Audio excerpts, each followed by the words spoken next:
દુનિયાના સૌથી મોંઘા ફ્લોરિંગ ઉપર બેઠા છો, લીપણ ઉપર. ઇટાલિયન હોય ને એને એક જ વખત કરાવવું પડે જીવનમાં અને પૈસા આપી દેવાના, અને વર્ષમાં 4 વખત કરાવવું પડે. પણ હવે તમે બધા તમારો મોબાઈલ ચેક કરો, શું થાય છે એમાં?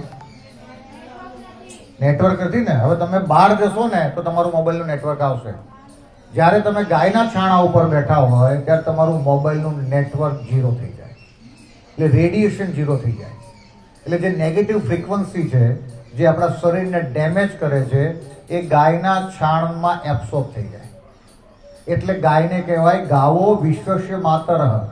જો અંબાજી સેના ઉપર બેઠા છે, સિંહ ઉપર, તો સિંહના છાણાની વાત કરી છે ના, ગાયના છાણાની વાત કરી છે. કેમ? કારણ કે ગાયના છાણામાં આટલી બધી તાકાત છે.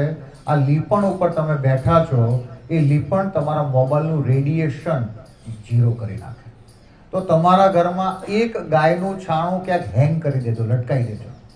પંખાની અંદર 2 છાણાની ટીકડી મૂકી દેજો, એની કેપ હોય ને એની અંદર.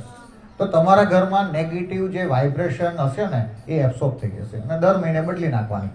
અહીંથી તમે લઈ જજો, જાતે જ છાણા થાપજો, જાતે જ લઈ જજો. Everything is free of cost. અને તમે જ્યારે આવો ત્યારે અમારી ચા કોફી પીતા જજો, આનાથી વધારે શું આપીએ. પણ તમે એવું સમજો કે આ ભારતીય દેશી ગાય, જેને કુંદ નીકળી હોય ને એને જ ગાય કહેવાય. જો જર્સી ગાય નથી, HF ગાય નથી, પણ જેને કુંદ નીકળી હોય એને જ ગાય કહેવાય. અને ભારતને દેશી ગાય મળી છે. અને આપણે જે એરિયામાં છે ત્યાં કાંકરેજ ગાય છે, ગીર ગાય છે, જેની અંદર સૌથી વધારે પોઝિટિવ એનર્જી છે. એટલે આ કાઢી નાખવાની વસ્તુ નથી.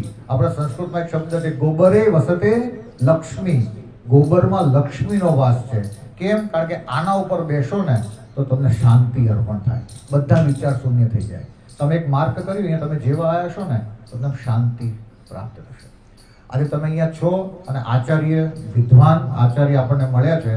આચાર્ય વિનંતી કરીશ, એવા તમે નાદ કરાવો કે એમનું જીવન સાર્થક થઈ જાય, અને કોઈ ખોટી વ્યક્તિને હિપ્નોટાઇઝ ન કરી જાય, કોઈ ખોટી વ્યક્તિને વશીકરણ ન કરી જાય, અને મા બાપની મર્યાદાઓનું પાલન કરે, એની અનુમતિ વગર કોઈ વિવાહ સંસ્કાર પણ ન થાય. અને વિવાહ સંસ્કાર થાય તો ગાયના છાણા, ગાયના ઘીથી અગ્નિ પ્રજ્વલિત થાય, સરસ 4 ફેરા ફરો અને વિવાહ સંસ્કારને પ્રાપ્ત કરો.